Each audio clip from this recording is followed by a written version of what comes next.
சின்னசேலம் அருகே சாம்பிராணி தொழிற்சாலையில் திடீர் தீ விபத்து. நீண்ட நேரம் போராடி தீயை அணைத்த தீயணைப்புத் துறையினர். கள்ளக்குறிச்சி மாவட்டம் சின்னசேலம் அருகே உள்ள அம்மையாகரம் கிராமத்தில் இயங்கி வரும் சாம்பிராணி தயாரிக்கும் தொழிற்சாலையில் வடமாநில தொழிலாளர்கள் உட்பட 150க்கும் மேற்பட்ட தொழிலாளர்கள் பணிபுரிந்து வருகின்றனர். இந்நிலையில் தொழிலாளர்கள் வழக்கம் போல தங்கள் பணியினை செய்து கொண்டிருக்கும் போது சாம்பிராணி தயாரிக்க பயன்படுத்தும் மூலப்பொருட்கள் வைக்கப்பட்டிருந்த குடோனில் திடீரென்று தீ பற்றியது.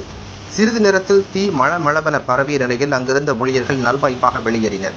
இதனால் உயிர் சேதம் ஏதுமின்றி தவிர்க்கப்பட்டது. இந்நிலையில் தகவல் அறிந்து வந்த தீயணைப்புத் துறையினர் நீண்ட நேரம் போராடி தீயை கட்டுக்குள் கொண்டு வந்தனர்.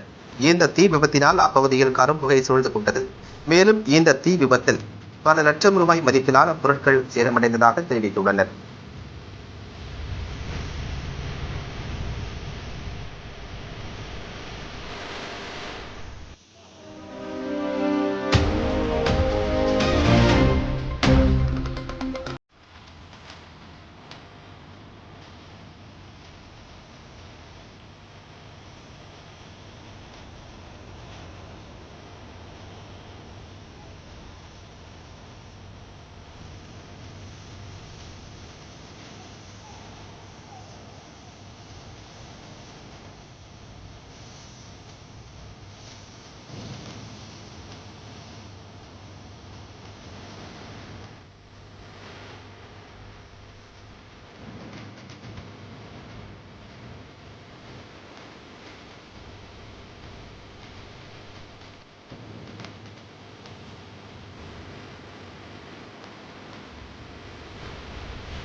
செய்திகளை உடனுக்குடன் தெரிந்து கொள்ள தீரன் நியூஸ் சேனலை சப்ஸ்கிரைப் செய்யுங்கள் மற்றும் பெல் பட்டனை அழுத்தி விடுங்கள்.